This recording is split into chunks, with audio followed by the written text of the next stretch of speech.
नमस्कार। आज हम एक ऐसे नाम की कहानी जानने वाले हैं जो हॉकी के इतिहास में अमर हो गया। उन्हें सिर्फ एक खिलाड़ी नहीं बल्कि हॉकी का जादूगर कहा जाता था। एक ऐसी शख्सियत, मेजर ध्यानचंद। तो आखिर ऐसा क्या था मेजर ध्यानचंद में? क्यों आज भी इतने साल बाद उनका नाम इतने आदर और सम्मान के साथ लिया जाता है? चलिए इसी को समझते हैं। ये जो एक लाइन आप देख रहे हैं, हार या जीत मेरी नहीं बल्कि पूरे देश की है। ये सिर्फ एक वाक्य नहीं है, ये उनकी पूरी सोच, उनकी पूरी शख्सियत को बयां कर देता है। उनके लिए खेल एक मुकाबला भर नहीं था, ये देश का सम्मान था। और यही देशभक्ति उनकी महानता की असली जड़ थी। और ये है वो चेहरा जिसने भारतीय हॉकी की कहानी ही बदल दी। 1905 से लेकर 1979 तक का उनका जीवन भारतीय खेल जगत का वो सुनहरा दौर है जिसका असर हम आज भी महसूस करते हैं। देखिए उनकी विरासत आज भी कितनी जिंदा है। उनका जन्मदिन यानी 29 अगस्त पूरा देश राष्ट्रीय खेल दिवस के रूप में मनाता है। और तो और जो देश का सबसे बड़ा खेल सम्मान है, मेजर ध्यानचंद खेल रत्न पुरस्कार, वो भी उन्हीं को समर्पित है। ये बातें साफ बताती हैं कि उनका कद सिर्फ एक हॉकी खिलाड़ी से कहीं ज्यादा बड़ा था। पर ये सब हुआ कैसे? ये कहानी शुरू कहाँ से हुई? बड़ी दिलचस्प बात है कि ध्यानचंद पहले एक सैनिक थे और उसके बाद एक खिलाड़ी बने। चलिए उनके सफर की शुरुआत में चलते हैं। मतलब उन्होंने शुरुआत की थी सेना की पंजाब रेजिमेंट से।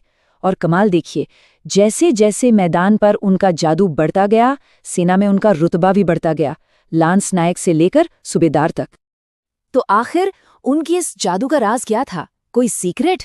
नहीं, बिल्कुल नहीं। वो खुद कहते थे कि इसका राज बहुत सीधा सा है, बस कड़ी मेहनत और लगातार अभ्यास, घंटों का पसीना और अपने खेल के लिए एक अटूट जुनून। और पता है, यही जुनून, यही मेहनत उन्हें और उनकी टीम को दुनिया के सबसे बड़े मंच तक ले गए, ओलंपिक्स। जरा सोचिए, साल था 1936, शहर था बर्लिन। पूरी दुनिया की नजरें इन ओलंपिक खेलों पर टिकी थीं। दुनिया भर से 49 देश अपनी अपनी टीमों के साथ आए थे।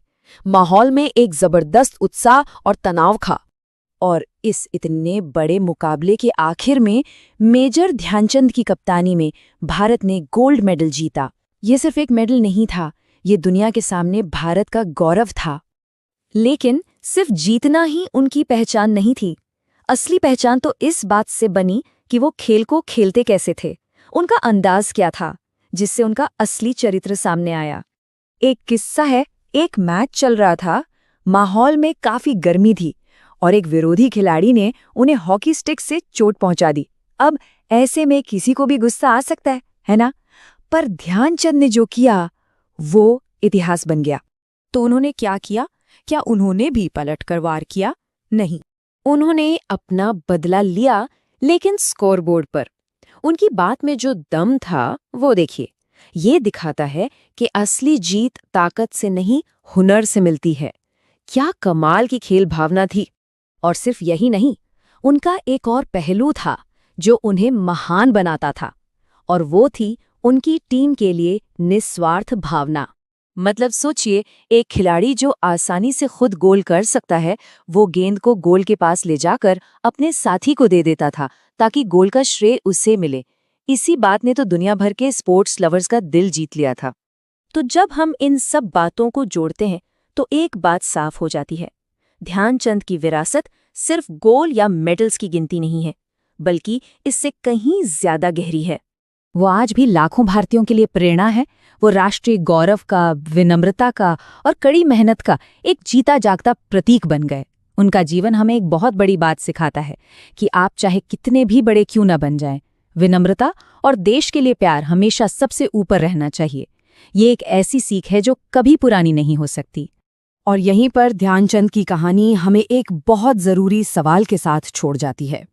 ये कहानी सिर्फ खेल की नहीं है, ये चरित्र की है, उसूलों की है। और सवाल ये है कि जब कामयाबी आपके कदम चूम रही हो, तो आप अपनी जड़ों को, अपनी विनम्रता को और अपने देश के प्रति प्रेम को कैसे जिंदा रखते हैं।